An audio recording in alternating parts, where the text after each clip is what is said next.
Alors Patrick, bon bah écoute, merci de me recevoir dans les locaux et tu vas nous donner de quelle société on est, dans quelle société on est aujourd'hui. Je vais te laisser déjà te présenter dans un premier temps. Bonjour Lionel, effectivement, bienvenue chez Meilleur Taux Placement, la filiale du groupe Meilleur Taux dédiée à l'épargne. Donc je suis Patrick Tiberge, directeur général de Meilleur Taux Placement aujourd'hui, arrivé dans cette structure depuis 9 mois. Ok. Alors ta carrière globalement, comment elle s'est déroulée, si tu peux me faire un Carrière, petit on va dire un résumé. peu classique, ingénieur de formation. J'ai démarré dans le conseil et l'audit quand j'étais jeune, il y a à peu près une trentaine d'années. Et je suis rentré dans l'univers de la banque depuis les années 2000 pour faire quasiment toute ma carrière dans la banque, Crédit Agricole dans un premier temps, Indo-Suez, gestion de fortune, et Odo, banque privée à Paris, puis Barclays, Mileis, puis aujourd'hui Meilleur Taux en tant que directeur général. Ok. Alors comme tu sais, aujourd'hui chez Coach Media, on accompagne des entrepreneurs et des dirigeants. Tu es dirigeant aujourd'hui de la structure Meilleur Taux. C'est quoi pour toi un dirigeant? Bonne question. Pas simple, hein? Un dirigeant, c'est la personne qui est tout au haut de la pyramide de sa structure et qui donne une vision aux collaborateurs pour les amener à un certain endroit en fonction d'une stratégie qui aurait été définie en amont et qui embarque ses troupes humainement parlant, qui leur donne la vision de là où on doit aller et de s'assurer qu'on a les moyens et de nos ambitions de façon à ce qu'on puisse atteindre nos objectifs qui sont parfois ambitieux. Ok. Quelle qualité tu trouves essentielle pour un dirigeant, pour toi, mais aussi pour ceux que tu as pu avoir précédemment? Une des grandes, à mon sens, un dirigeant doit avoir plusieurs qualités, plusieurs cordes à son arc. Un, c'est le sens de l'écoute. Deux, éventuellement de se remettre en cause par rapport à des bonnes idées qui peuvent revenir du terrain, grâce à l'écoute qu'il peut avoir. Donner une vision, ça c'est super important à ses collaborateurs parce qu'il faut donner du sens à là où on veut aller au niveau du business, que ça soit compris et qu'ils comprennent pourquoi on doit s'investir pour aller dans la direction dans laquelle on souhaite aller et d'embarquer ses troupes. Donc communication, accompagnement, délégation. Quand on est manager et plus on monte, plus on a tendance à vouloir faire et il faut savoir déléguer auprès de bons managers qui te permettent de t'amener là où tu veux aller. Ça, c'est des choses que tu as appris au fur de ta carrière, ou on t'a conseillé, on t'a aidé, ou tu t'es inspiré de personnes autour de toi? Je dirais qu'au fil des ans et des années et de l'évolution hiérarchique, tu apprends sur le terrain. Effectivement, au début de ma carrière, en tant que jeune manager, j'avais du mal à déléguer parce que j'étais persuadé que je pouvais faire aussi bien que mon collaborateur ou que plutôt que de lui expliquer, je préfère le faire plus rapidement. Et tu t'aperçois des limites du système parce que plus l'équipe grossit, plus c'est difficile de vouloir faire quand il faut que ce soit les collaborateurs qui fassent. Donc après, c'est plus de l'accompagnement de façon à s'assurer que tout le monde soit au rendez-vous par rapport à ce que tu attends. Je dirais que les one-to-one avec ton N-1 sont hyper importants pour t'assurer que ton attente elle est bien au rendez-vous dans les travaux réalisés dans la semaine. Et c'est vrai que j'ai l'habitude de faire des one-to-one quasiment toutes les semaines avec mes collaborateurs pour être sûr qu'on soit bien au rendez-vous de ce qu'on avait décidé la semaine d'avant. D'accord, c'est-à-dire que toutes les semaines, tu as des rendez-vous en tête-à-tête, vraiment avec... Avec mes direct reports, ouais. Ouais, ok, super. Tu, tu m'as parlé beaucoup de vision, c'est quelque chose qu'on travaille beaucoup aussi. Comment tu la travailles, toi, ta vision? Comment tu la travailles, toi, déjà, et comment tu la partages? Parce que j'ai entendu parler de beaucoup de partage avec tes équipes. Comment ça se passe? La vision, après, c'est une culture qu'on doit avoir dans l'univers dans lequel on travaille, mais pas que. C'est-à-dire que je pense qu'il faut savoir appliquer des modèles autres que, là je suis dans l'univers de l'épargne, je pense qu'il y a des modèles qui peuvent être complètement différents dans le luxe par exemple, qui n'ont aucun rapport avec le placement financier, mais qui peuvent te permettre d'avoir des expériences par exemple clients sur des sites internet ou des applications mobiles, de façon à ce que tu sois plus efficient dans ton modèle et que tu te poses les bonnes questions. Donc cette vision elle doit être quasiment à 360. Donc multimétier, de façon à aller prendre le meilleur et de voir si c'est applicable à ton domaine. Après, c'est aussi le partage, effectivement, comme tu dis, c'est s'appuyer sur les compétences de chacun de tes collaborateurs, qu'ils soient en direct report ou pas. Si là, j'ai une personne dans mon équipe qui a une appétence forte à l'IA, à l'intelligence artificielle. Il fait des tests, je lui demande d'avoir des informations sur ce qu'il a fait et comment on peut faire progresser l'entreprise, alors que c'est un conseiller dans une agence. Voilà, donc ça, c'est identifier des personnes qui soient capables de faire progresser l'entreprise, quel que soit le niveau hiérarchique. identifier des talents et en même temps avoir des feedbacks dans les deux sens en fait. Exactement. Que toi tu fais de ton côté comme tu le fais chaque semaine avec tes équipes, mais en même temps eux de leur part ils peuvent te faire remonter des informations. Exactement. Et l'approche, la vision permet, quand elle est construite d'ailleurs de manière collective avec les membres du comité de direction, c'est ce qu'on est en train de faire, on est en train de bâtir notre plan stratégique à 3 ans. C'est un travail d'équipe, mais il ne faut pas qu'après ça soit que du top-down. C'est-à-dire on descend l'information vers le terrain, il faut qu'il y ait quand même un bottom-up, donc ça remonte aussi pour aller choper des bonnes idées, avoir des analyses de la concurrence qui peuvent être faites sur le terrain en rendez-vous avec des clients, de façon à adapter notre stratégie d'entreprise ou des orientations qu'on n'avait pas imaginées en réflexion avec le comité de direction. D'accord. Donc, et là, vous arrivez à construire des visions à 3 ans. On sait que c'est de plus en plus difficile dans un monde qui bouge en permanence. C'est quand même quelque chose, un exercice que vous vous forcez à réaliser pour pouvoir emmener les gens, les embarquer, comme tu disais tout à l'heure. Alors oui, là, bon, c'est le premier que je fais, parce que je suis arrivé il y a pas longtemps dans la structure, mais c'est important parce que ça permet de donner une trajectoire aux collaborateurs, de donner du sens après aux investissements qu'on va faire, financiers, humains, recrutement, de façon à être sûr que 100% des collaborateurs soient alignés avec la stratégie. Et qu'on donne du sens aux travaux qu'on va faire, à la pression qu'on peut mettre à un moment donné, parce qu'on a un objectif de résultats à très court terme, ils le comprennent. Si tu ne donnes pas de vision, ils sont un peu perdus, et donc en fait, il n'y a pas de sens au travail au quotidien. Ok, donc donner du sens, c'est important pour toi, et c'est le plus important. Ouais. Ouais, et le partager après. Heureux de l'entendre, parce que c'est quand même des choses importantes dans les entreprises qui sont des fois un peu oubliées.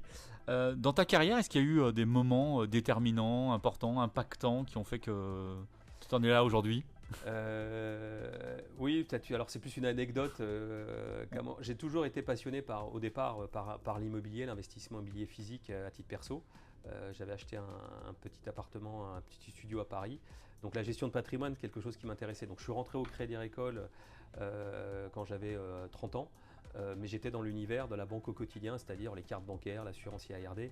Et ça ne me passionnait pas, je voulais aller plutôt dans la gestion privée, gestion de patrimoine. Et un jour, dans le parking, au Crédit Agricole, en rentrant chez moi un soir, il y a une femme qui avait accidenté sa voiture contre un poteau du parking. Et elle me demande de la raccompagner, mais en fait, je lui change son pneu parce qu'elle avait crevé. Et pour me remercier, elle me dit je vous invite au resto pour vous remercier pour avoir changé le pneu. Et cette femme, en fait, était l'assistante du directeur général de Indosuez, la banque de gestion de fortune du groupe Crédit Agricole. Et donc j'ai été recruté parce que j'ai transmis mon CV 2 mois après. Donc ça m'a permis effectivement de faire ce virage qui fait que je suis là aujourd'hui. Incroyable. C'est juste pour une roue, changer dans un parking un soir. Comme quoi les actes bienveillants apportent des bonnes choses. Mais en tout cas, c'est incroyable. C'est une rencontre qui t'a emmené directement à rentrer dans ça. C'est comme ça que je suis rentré dans l'univers de la gestion privée et que j'ai fait toute ma carrière quasiment pendant 20 ans. Incroyable. Merci pour ce partage. C'est drôle, mais ça me rappelle une anecdote que j'ai eue aussi de quelqu'un, comme quoi des fois des petites rencontres qui peuvent paraître anodines apportent des transformations incroyables. On parlait de moments déterminants. Est-ce que tu as eu dans ta carrière des mentors, des personnes qui t'ont inspiré dans le quotidien ou des personnalités, des gens célèbres, des entrepreneurs? En fait, j'ai eu quelques dirigeants qui m'ont inspiré dans ma vie professionnelle. J'avais le directeur général du Crédit Agricole qui avait cette vision de là où il voulait embarquer les troupes. Donc c'est le groupe Crédit Agricole, donc c'était énorme.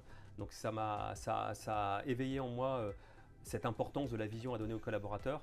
Après, le plus emblématique pour moi, c'est Steve Jobs, parce qu'il était à la fois visionnaire, innovant, et se dire je crée un smartphone où j'embarque tout. Bon, il l'a fait avec toutes les difficultés qu'on peut avoir à l'époque, mais pour moi, c'est celui que j'aimerais bien, qui m'inspire le plus, parce que l'innovation et la vision, il l'avait depuis longtemps, alors même qu'il a eu un parcours un peu chaotique avec Apple, mais il a su rebondir et revenir à mettre cette marque sur les devants de la scène avec la plus grosse valorisation boursière à ce jour. Il a créé un marché qui n'existait pas. Exactement. Et tout à l'heure, tu parlais avec ton collaborateur qui a apporté dans l'IA. J'ai l'impression que cette innovation, c'est important pour toi. Même dans des marchés qui sont quand même assez fermés, avec des cadres, des règles, j'ai l'impression que c'est important pour toi, non? Exactement, parce que l'innovation, c'est un moyen de transformer l'entreprise dans le bon sens du terme et d'aller chercher l'IA. On sait que ça va impacter fortement l'entreprise, quelle qu'elle soit. On sait qu'il va falloir l'intégrer dans nos process, dans nos façons de travailler. Et l'acteur qui va réussir à le faire, il aura peut-être une longueur d'avance. Alors, j'ai lisé un article l'autre jour, on attend avec impatience. Alors, c'est la première personne qui aura créé une boîte seule et qui fera 1 milliard de chiffre d'affaires. Parce que l'IA sera à côté de lui. Bon, est-ce que c'est possible? Je ne sais pas. mais ça va être intéressant de voir si un jour ça apparaît. Ouais, c'est une vraie révolution qu'on est en train de vivre. Donc, Et, il faut l'intégrer, c'est un point de passage obligatoire. Et donc l'innovation, oui, est un point de passage obligatoire pour refondre ce modèle et accélérer et éventuellement dépasser les concurrents. et cette innovation dans ton marché à toi, qui est enclin à plein de règles, hein, forcément, on est dans le monde de la finance, c'est quelque chose de possible aujourd'hui. On arrive à pousser les lignes un peu quand même. Ah oui, on y arrive. Tu as l'innovation produit, le produit financier s'appelle meilleur taux placement. Donc il faut toujours avoir un produit avec un rendement intéressant, le meilleur taux. Il y a une promesse là. Et une promesse qu'il faut respecter. Donc on fait toujours de la recherche sur les meilleurs produits financiers à proposer à nos clients. Il faut avoir la meilleure expérience parce qu'on a une très forte culture du digital, donc c'est l'ADN de meilleur taux, de façon à proposer la meilleure expérience client sur le site web ou l'application mobile. Et ça, on est en permanence à améliorer nos process, nos parcours clients, de façon à ce que le client il puisse souscrire un produit seul ou accompagné avec un conseiller pour avoir un maximum de souscriptions et donc de captation de capitaux. Et ça, c'est une innovation permanente. L'IA va nous aider, ça ne va pas remplacer le conseiller, mais ça va nous permettre de simplifier les process en back-office, ça va permettre d'augmenter le conseiller avec plus de valeur ajoutée apportée au client. C'est ça qu'il faut faire et il faut aller faire de la veille et l'intégrer dans nos process. Ok, super, merci. On parle beaucoup dans le dirigeant, l'entrepreneur, de la solitude. Est-ce que c'est quelque chose que tu as déjà vécu? Comment tu es face à ça? Comment ça se passe? Peu de solitude. Alors après, j'ai 2 expériences sous LBO, donc c'est-à-dire un fonds d'investissement qui a un objectif de résultat. Donc tu peux avoir des orientations qui peuvent être données, mais j'ai toujours tendance à associer mes collaborateurs pour avoir une réflexion sur comment on peut faire. Je suis convaincu qu'il n'y a pas que moi qui peut embarquer l'équipe et que c'est un travail collectif quand on a un sujet, une difficulté. Après se replier sur soi-même, je ne suis pas sûr que ce soit la meilleure stratégie, donc il faut la partager. Il faut aussi filtrer, c'est important parce qu'un manager ne doit pas redescendre le stress, la pression sur ses collaborateurs, mais il faut aller chercher les compétences de chacun, brainstormer et arriver à traiter un point de difficulté qu'il faut passer, plutôt que d'être seul à essayer de chercher une solution qu'on n'arrive peut-être pas à trouver seul. Ok. Tu parles beaucoup d'équipe, du coup c'est important pour toi le partage. Hein, c'est la force. Ouais. Puis pour moi, s'il n'y a pas d'équipe, on n'arrive peut-être pas à faire avancer l'entreprise comme on souhaiterait. Que tu as réussi à mettre en place à chaque fois quand tu avais une équipe, tu t'es appuyé sur cette intelligence collective et cette puissance de l'équipe justement. Exactement, en prenant les qualités de chacun et puis en les associant, en les faisant brainstormer et on arrive à avoir une satisfaction de construire quelque chose qu'on partage, qu'on s'approprie et qu'il va falloir après réaliser dans les semaines et surtout mois et années à venir. Okay. Alors tu parlais de résultats, la gestion du stress, comment ça se passe quand on est à la tête d'une structure où justement il y a des enjeux financiers? J'imagine qu'il y a eu des périodes de stress forcément. Il y en a toujours. Comment ça se passe? Il y en a toujours. Après, pour gérer le stress, il faut... j'ai un équilibre pro-perso qui est assez important, où je fais pas mal de sport et donc pas mal de footing. Et c'est vrai que faire un footing en semaine le matin ou quasiment tous les week-ends me permet en fait de réfléchir à des choses professionnelles tout en étant détendu, d'écouter des podcasts, d'augmenter ta culture générale sur certains sujets. Et ça, c'est hyper important parce que si on est 100% dans le stress à cause du boulot et qu'on sacrifie un peu trop cet équilibre, ça peut vite déraper. Je l'ai fait à un moment donné parce que j'avais une charge de travail qui était assez conséquente. Et quand on n'a plus cet équilibre, on perd la prise de hauteur en tant que manager ou dirigeant qui fait que les décisions qu'on prend ne sont pas forcément alignées avec celles qu'on aimerait avoir. Donc il faut toujours garder cet équilibre permanent pour éviter d'être tête dans le guidon et puis prendre la hauteur qu'on doit avoir encore plus quand on est dirigeant pour s'assurer qu'on a toujours la bonne direction. Ok. Alors ça c'est intéressant parce que nous en coaching on accompagne les dirigeants comme je te disais et souvent c'est lever la tête du guidon parce qu'à un moment donné quand on est trop dedans, donc c'est des choses que tu as pu vivre à un moment donné. Ouais, je les ai vécues. Et maintenant par expérience tu sais que quand tu arrives dans une situation comme ça, tu vas faire un footing ou tu fais quelque chose d'autre qui t'apporte un peu ce recul en fait. Exactement. Okay. Exactement. Et immédiatement tu sens que déjà tu as une distanciation par rapport à l'événement et tu arrives à mieux gérer parce que souvent quand on parle de stress on parle d'émotion. Et sur le sujet des émotions, justement, là aussi, c'est le sport qui te permet d'apporter un peu d'équilibre? Ouais, moi, à titre perso, c'est l'équilibre. Ouais. Donc, j'aime bien la compétition, donc je me bats contre moi-même en faisant des marathons. Ouais. J'aime bien l'esprit d'équipe, par exemple le paddle. Ouais. Je suis assez passionné. C'est une compétition à 2 contre 2 et il y a le challenge du point. Donc, c'est aussi un moyen de se détendre tout en gardant la pression, mais pression saine, on va dire. Ok. Est-ce que tu as eu à faire des coachs dans ta vie? Oui, j'ai eu affaire, notamment dans la prise de parole en public, D'accord. avec un acteur qui t'expliquait le poids du silence entre deux mots et le message que tu veux faire passer qui passe plus fortement. Et donc, même chose, l'animation sur une scène, parce que j'ai eu l'habitude de parler à entre 200 et 500 personnes en public, donc ça peut être un peu stressant. Donc le souffle, la respiration, avoir un débit de parole pas trop élevé, ce qui est un de mes défauts, de façon à pouvoir faire passer les messages et montrer la vision, on en parlait tout à l'heure, de là où tu veux embarquer les troupes. Donc oui, là j'ai eu affaire à des coachs dans ce cadre-là. D'accord.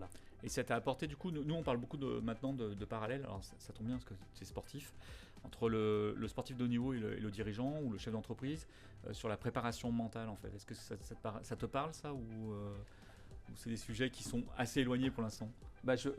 Non, ça me parle fortement parce que je pense que quand on se prépare bien mentalement, on est capable d'atteindre son objectif. Alors le sportif, c'est encore plus vrai parce qu'avec les Jeux Olympiques, on voit que la mentalisation de l'objectif de temps ou du saut à la perche, par exemple, si on prend cet exemple-là, fait que je mentalise le fait que je vais passer la barre et que je vais la passer le jour où je dois être au moment de l'épreuve. Le directeur général, c'est la même chose. Il se fixe un objectif, il voit comment on va amener les équipes et l'objectif, on va l'atteindre. Si déjà tu es convaincu que tu ne vas pas y arriver avant même d'avoir annoncé l'objectif, tu es sûr d'avoir un échec. Donc voilà, donc ça, je suis convaincu qu'effectivement, le mental a une énorme importance dans les objectifs à atteindre. Ok.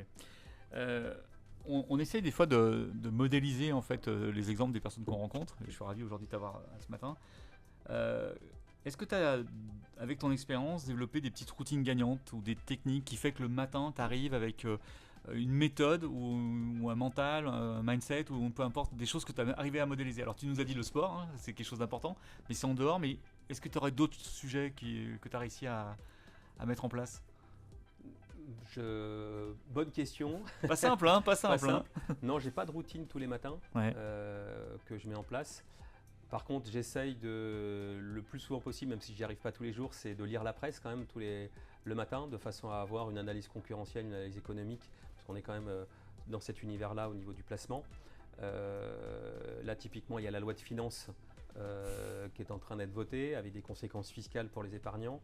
Le fait de décoder ces sujets-là font que potentiellement on peut prendre une longueur d'avance à horizon 3 mois, 6 mois quand on voit une évolution qui peut arriver. Donc voilà, et on revient sur le sujet de tout à l'heure, il faut toujours être alerte sur l'environnement professionnel qui peut nous impacter, de façon à prendre les bonnes décisions maintenant, mais qui auront un effet plutôt dans 3-6 mois. Là, typiquement, on construit des produits financiers qui ne seront pas sortis avant la fin de l'année, mais qui seront sortis plutôt en avril-mai de l'année prochaine. On anticipe une baisse des taux.